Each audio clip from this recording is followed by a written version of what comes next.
Тэргэлээ шүү. Гавэ. За, өнөөдөр бит хоёр сайн идэж уудгаараа. Идэж уух юм ба урдаа тавьчаад сууцгааж байна. Өнөөдрийн бит хоёрын уух юм халуун вайн байгаа. Халуун вайн. Бит хоёр дөнгөж сая хийсэн.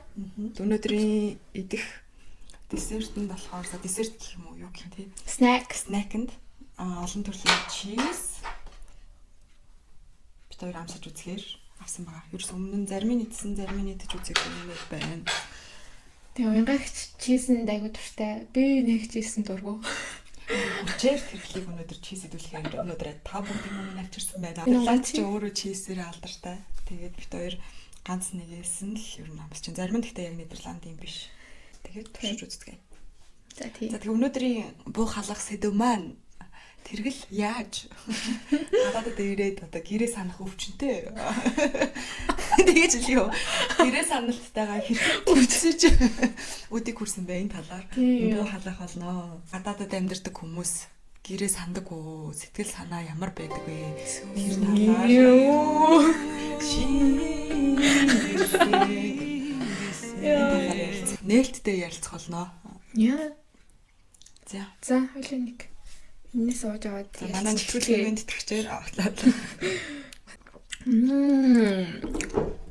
Энд бол хүүтэнд ийм халуун вайн уух гоё байдаг. Энэ нэг SN гээд Германы хотоос бэлэг дурсгалын маягаар авчирсан нэг юм аяг байгаа. Маркетаас авсан юм аягтай байна. Гоё. Жил болгоны юм аяг цуглууллаа. За тэгээд амж үзсэн. Ямар сайн юм бэ? Наач юм бол зүгээр л лир нийжээл шүү дээ. Хөгжирсэн мэслэг. Томэ.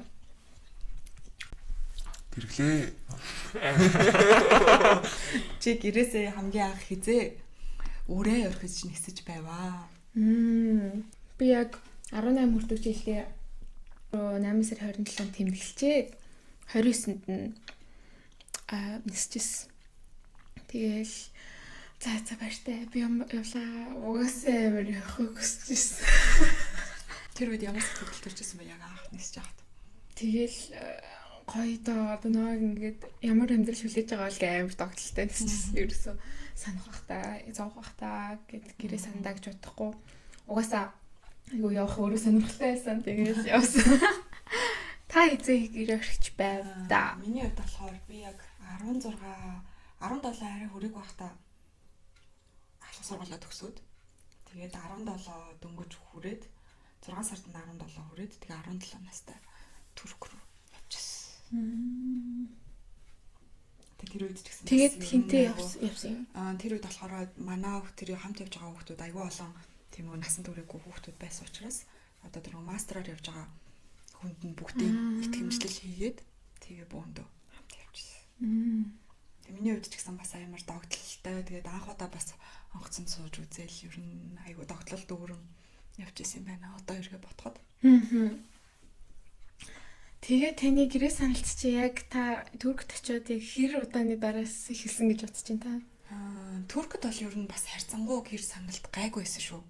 Ягаад ч юм нэг бид нар яг үеийнгийн залуучууд дөнгөж ингээд оюутан болоод оюутангийн 1-2 дугаар курс эсвэл 10 жилээ төгссөн тийм хүмүүсээс болохоор ингээд ер нь уйдах завгүй хоорондоо амар юм коллектив сайтай тэгээд тэр тал дээр бол харьцангуй асуудал бага байсан юм шиг санагдаж байна. Одоо эргээ бодоход найз нөхөд ихтэй бөөндөө ингээд найзтай хүн чинь ер нь одоо бодоход нийгэмш чижил ер нь нэг тиймэрхүү юмнаас жоохон салдагч гэх юм уу юу гэж хэлмээр юм бэ тийм нийгэмшилтэл амар чухал юм байна гэдгийг ер нь бол одоо ойлгосон. Гэхдээ Нидерландад ирэхэд бол надад яг Турк шиг тийг санагдаагүй.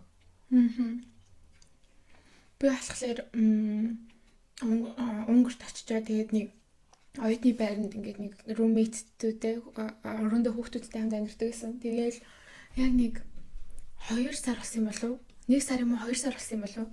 Тэгсэн чинь гинт ээжийн дуу шөнө орондоо сонсоод 2 3 хурд мурдын буцаж тэхгүй хайрмаар нэрийг сонсоод баясгалангийн ээж мэд гэдэг дуу сонсоод тэгээ яг орондоо уйлчснаа бүр ерөөсөн мартдаг. Тэр ихтэй бас ер нь чамаг яг хэлсэн чинь ингээл яг нэг хаяа нэг хүн ингээл нэг эмармар санагдаж штэ тий. Тэнгүүд ингээл нэг зохиолын дуу мó аав ээж нутаг мугын усны дуу мó сонсоод тэгэл төвч зүгээл нөгөө дуугаа сонсоод мэлмэртэл уйлал хөвчихэд байсан юм нэ. Харин тийм. Тэгдэг байсан шүү. Одоо 18 таа гэдэг чи одоо 6 жилийн өмнө гэдэг чи 6 жил ингээ гадаад тавьчихж байгаа би. Тэнгүүд ингээл эхнийх нь амар хүн тусаал тэгэл хүндээсээ нэг жоохон нэг багасаал тэгтээ хэцүү яваал багасаал тал багасаал тэг ингэсээр байгаа л багасаал одоо ер нь их санахгүй гэтээ өөрөө нэг бодохгүй мэдрэхгүй байгаа ч гэсэн бас цаанаасаа би бас санаад идэв юм шиг үлээ хэл мэтгэд өөрөө сэтгэл санаа нь санцсан тийм байд юм санагдсан би бол яг одоо зүгээр саягийн харьцуулаад бодлоо л да яг Нидерландад ирээд мэдэрсэн мэдрэмж Туркид тухайн үед байсан мэдрэмж хоёр шал өөр байсан юм байна. Ягаад тэгэхээр Туркид болохоор үеийнгийн найзууд амар олон таньдаг хүмүүс бас зөндөө хамт явжсан 10 жил. Тэгээд байнгын бид хэд ч ингээл орой болохоор бөөнөрөө дэлгүүр оршоо орвол тэгэл 70 мэрэг ороод ингээл айгуу зугаатай хөвчлөлтэй ингээл цагийг нөгөө хамт өнгөрүүлээд байдаг гэсэн. Энд ч юм болохоор яг би ингээл хоёр хүүхэдтэйгээ за яг хүүхдүүдээ гэртэн зөөгөл тэгэл яг ингээ гэрт ингээд байгаал тэнгууд чи ингээ нөгөө найз нөхөд байхгүй. Тэгээд ингээд тим юм одоо сошиал орон зайгаа нөхөх юм байхгүй. Өөртөө аюу ярилцаж эхэлдэг юм шиг санагдсан. Надад болохоор би юу лээ гэл ингээл бодоол яах вүлээ гэл тэгэл ингээл тэгээ дээрэс нөгөө шинэ орчинд ирсэн шинэ ингээд мэдгүй танихгүй улсад ирсэн хэлийг мэдгүй за яг Нидерландад мэдээж гараал хүмүүс ингээл англиар ярьчин те тэгж байгаа ч гэсэн цаанаал нэг тийм тэг жоохон хэцүү тийм уууд бас байсан юм шиг санагдчихэв. Тэгээд миний хувьд ч гэсэн ер нь бол баг ирээд бас жин нэмсэн. Тэр нь бас би тэрнтэй холбоотой гэж бодчих. Хүн би нөгөө стресстгээр иддэг төрлийн хүн байхгүй юу. Тэгэл ингээл стресстгээр ингээ юм идмээр санагдаад байдаг. Тэгэл идэл тэгэл зөндөө ингээл амар хичээж байгаа ч гэсэн болохгүй байгаа юм шиг нуруунд дээр амар их ачаа ирсэн юм шиг санагдал. Өөрийгөө ингээд хүчилж исэн тийм үед бол бас байгаа. Чиний хувьд ямар вэ? Одоо ботход нэг юм санагдахгүй байгаа ч гэсэн яг тэр үедээ амар хэцүү байсан үед амар олон байдаг. Тэгээд бас Италид очиод би Унгарт 1 жил гарan байж байгаа. Итали яваад Италид 1-2 жил гарan амьдраад тэгээд Нидерланд ирсэн. Тэгээд Унгарт бас ингээд бүх юм шин. Тэгээд бас найзууд нөхдөд байж байгаа. Италид очиод тэгээд би яг ганцаар амьдарч эхэлсэн. Тэгсэн чинь л бүр ингээл айгу ганцаар тийм байлаа. Би нөгөө нэлийн нийгэм гიშг дуртай хүн тэгээд ганцаараа экстроверт. Тэгээд ганцаараа хахаар ингээл амар их боддог гуниглал сэтгэл рүүгээ өнгөсөн. Тэр нэгтэй амар сонирн мэдрэмжтэй. Би тэгээд бүр тэр үедээ тэгж бодсон шүү дээ. За ер нь ингээд хүн бол угаасаа л ингээд нийгэмшилт ямар нэгэн байдлаар юм нийгмийн бүлэгт ингээд хамаарагдчихэж тэрнээсээ хөгждөг заяа. Тэгэд ямар нэгэн бүлэгт харьяалахгүй зүгээр ингээд ганцаараа ингээд нэг юмны дунд ингээд хаягдчихгод одоо чи нөхрөөсөө илүү халамж хүсэх ч юм уу тий. Одоо чи надад анхаарал тавьсангүй чи ингэсэнгүү гэд хажууд хүнээ бас ингээд зовоогоод ирж байгаа байхгүй. Тэгэнгүүт одоо байгаа нөхцөл байдал харангууд өөрийн гэсэн найз нөхдөдтэй болцсон. Өөрийн гэсэн харьяалагдах бүлгэмтэй болцсон. За баяртай би гарлаа. Би завгүй шүү гэл. Тэгэнгүүт яг тэр үед л би ер нь бас юм socialize хийх чинь айгуу чухал юм байсан юм байна гэдгийг ойлгож авсан. Хүн чинь нийгмийн амтан гэдэг шиг. Ер нь нийгмийн амтан байсан мэлээ шүү. Тэгэл одоо монголчууд чинь ямар их гадаадтай гал тий. Тэгэл тэнгүү тэр хүн болгон ингээд хөрхи нутгаа ингээд санаж идэг гэхээр тэр талаараа бүгдээр амар адилхан тий. Тэгээд тэрэн дээр бол бас нэг юм гэх юм бол одоо жишээ бид нар бол ингээд аль биесээр амьдрал байна тий. Хүссэн үедээ мөнгө нь байвал ирж очил за яг байн очиод авахгүй ч гэсэн 2 жил болол 3 жил болол их орондоо очиод нэг илгээ дэвтээч чинь илэг садантайгаа уулзч чинь за тэгэнгүүт ч одоо нөгөө нэг Солонгост тий одоо албан бусаар ажиллаж амьдарч байгаа хүмүүс л амар болон хэцүү байдаг баг гэж бодсон тий. Тэгээ очий аав ээжтэй очий гэхээр очиж чадахгүй тэгээ хол байхын хамгийн хэцүү юм нөгөө ойр дотны хүмүүс бас өнгөрөх тийм үед юу ч хийж чадахгүй байх нь бас амар хэцүү санагдсан. Нага цаах маань намайг яг энд ирсний дараа бурхан болж исэн. Тэгэл тэнгууд ингээд хүн цаанаасаа ингээд би юу хийж чадах байсан бэлээ, юу хийж чадаагүй бэлээ гэл. Тэг хүнийг бид нар чинь ингээд нөгөө өнгөрснийхэн дараа дурсамжаар нь л аягүй их бодд юм ба шүү дээ. Тэг нөгөө хол байгаа хүмүүсийг одоо ингээд бодож байгаа хгүй. Тэгэнгүүт одоо яаж чадахгүй тий, юу ч хийж чадахгүй тэр үед нь хажууд нь байж чадахгүй. Тэгэнгүүт зөвхөн ингээд харамсаал. Одоо тэгэх байж, ингэх байж, тэгж чадсангүй дээ гэл.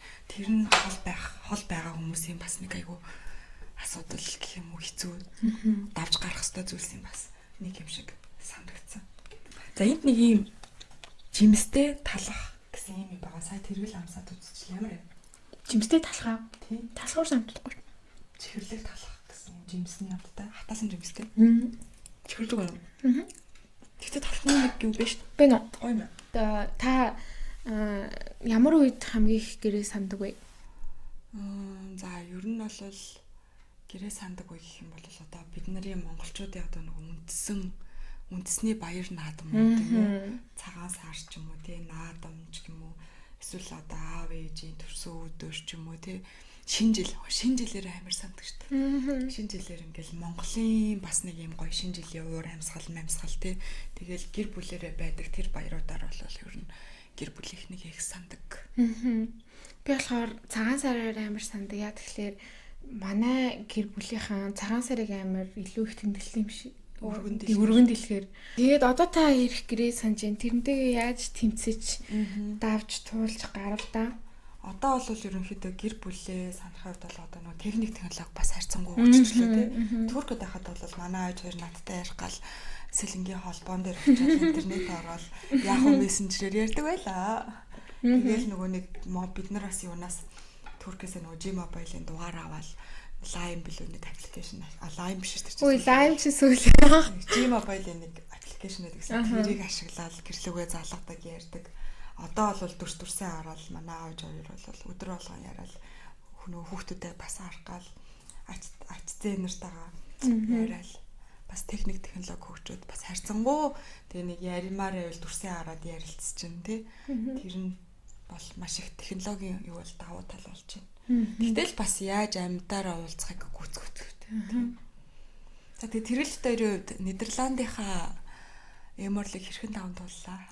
Ихэд яг нэг манай хөрш айл маань байсан. Тэгээд тэгэнгүүт чинь хажуудаа шууд монгол айлтай байгаагүй ганцаарцсан юм шиг санагдаагүй. Дандаа бит хоёр хамт жим ороод эсвэл дэлгүүрсээл гоё арай нэг цагийг бас өнгөрөх хүнтэй болсон. Тэгээ энэ жилээс мастер сураа. Тэгээд олон түмэнтэй ангийн найзтай. Тэгэж л би бол давсан гэж бодож байна. Миний хувьд болохоор хамгийн ихэнд би яг одоо найзалж байгаа найзаагаа бас олж авсан юм байна. Гэр бүлийн найзууд одоо яг ингээд хамт адилхан хоёр хүүхэдтэй.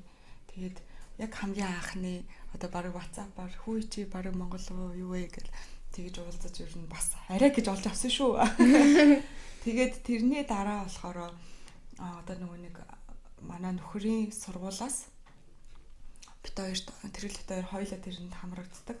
Нөгөө нэг тийм socialize хийх одоо эхнэр нөхрүүдийн тийм хөтөлбөр байдаг. Тэрэнд ингээд манай нөхөр намайг анх бүртгүүлээд би бас анх тэгтээ яана одоо ингээл англиар ярина яана гэл бодож ирсэн. Одоо бол тэр хүмүүстэйгээ бүгднтэй аягүй гоё найз болоод өөрийн гэсэн нэг тийм community-тэй болоод одоо нэг хэсэг нь болоод одоо ажлыг зохион байгуулад явж байгаа. Тэр бас их айгүй олон гадаад найзууд болсон тий байлаа. Тэгээд тэрнээс гадна дараа нь би өөр бас энд нэг найзуудтай болсон. Бас нэг хотлоо оноо багтаа сакс тоглох ч юм бас найзууд олж авахгүй л эцэц тоглож ирсэн байна.